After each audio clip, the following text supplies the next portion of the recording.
കൊല്ലപ്പെട്ടവനും കൊന്നവരും ഇതര സംസ്ഥാനക്കാരാണ്. ലഹരിയുടെ ഉന്മാദത്തിൽ കൂടെയുള്ളവന്റെ ജീവൻ ഒരു ദയയും ദാക്ഷിണ്യവും ഇല്ലാതെ എടുത്തത് 2 അസം സ്വദേശികളാണ്. വാരിയല്ലുകൾ ഒടിഞ്ഞ് ശ്വാസകോശത്തിലേക്ക് കയറും വിധം നിഷ്ഠൂരമായി നടന്ന ആ കൊലയിൽ ജീവൻ നഷ്ടപ്പെട്ടതാകട്ടെ പശ്ചിമ ബംഗാൾ സ്വദേശിക്കും. പട്ടാപ്പകൽ പൊതുവിടത്തിൽ നടന്ന ആ അരുംകൊലയുടെ നടുക്കത്തിലാണ് നാട്. ലഹരിയിൽ അരങ്ങേറുന്ന ക്രൂരതകൾക്ക് കടിഞ്ഞാണ്ടിടാൻ പോലീസിനും നന്നേ വിയർക്കേണ്ടി വരും. കുറുപ്പംപടിയിലെ ആ ക്രൈം സ്പോട്ടിലേക്കാണ് നമ്മൾ ആദ്യം പോകുന്നത്. നടന്ന സംഭവങ്ങൾ പ്രേക്ഷകരോട് പങ്കുവയ്ക്കും ബിനിൽ. പൊതുവിടത്തിൽ പകൽ വെളിച്ചത്തിൽ 2 പേർ ചേർന്ന് ഒരാളെ അതിക്രൂരമായി തല്ലിച്ചതയ്ക്കുക, അതും ലഹരി ഉപയോഗത്തിന് ശേഷം. ഞെട്ടിപ്പിക്കുന്ന ദൃശ്യങ്ങളാണ് ഇന്നലെ പെരുമ്പാവൂർ കുറുപ്പംപടിയിൽ നിന്ന് പുറത്തു വന്നത്. എന്തായാലും ആ കേസിലെ 2 പ്രതികളെയും വേഗത്തിൽ തന്നെ പോലീസിന് പിടിക്കാൻ കഴിഞ്ഞു. പക്ഷേ എറണാകുളത്ത്, പ്രത്യേകിച്ച് ഇതര സംസ്ഥാന തൊഴിലാളികൾ ഏറെയുള്ള മേഖലകളിൽ എറണാകുളം റൂറൽ പോലീസിന് വലിയ തലവേദനയായി മാറുകയാണ് ഇത്തരത്തിലുള്ള സംഭവങ്ങൾ.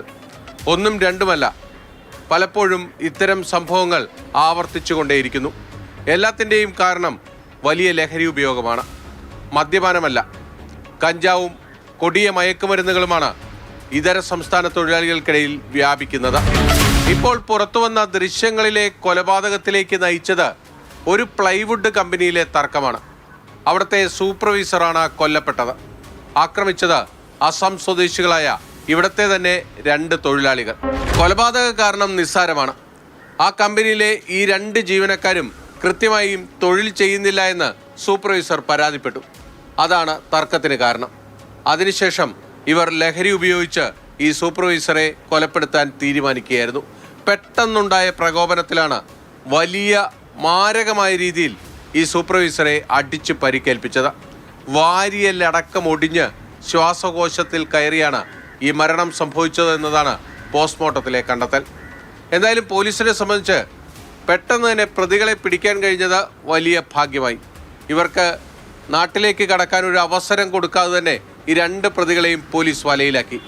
പക്ഷേ ഇത് ഈ കുറുപ്പംപടിയിൽ മാത്രം ഒതുങ്ങുന്നതല്ല എന്നതാണ് പോലീസിന് വലിയ പ്രശ്നമാകുന്നത്. സമീപ ദിവസങ്ങളിൽ തന്നെ മറ്റു പലയിടത്തും ഇതര സംസ്ഥാന തൊഴിലാളികൾ ഇതുപോലെ തന്നെ ലഹരി ഉപയോഗിച്ച് പരസ്പരം ഏറ്റുമുട്ടുന്ന സംഭവങ്ങൾ തുടർക്കഥയാകുകയാണ്. ഇതെങ്ങനെ ഇല്ലായ്മ ചെയ്യാം, അല്ലെങ്കിൽ ഇവരുടെ ലഹരി ഉപയോഗം എങ്ങനെ അമർച്ച ചെയ്യാം എന്നതാണ് പോലീസിനെ സംബന്ധിച്ചിടത്തോളം വലിയൊരു തലവേദന തന്നെയായി മാറുന്നത്. കൊച്ചിയിൽ നിന്ന് ബിനിൽ, മാതൃഭൂമി ന്യൂസ്.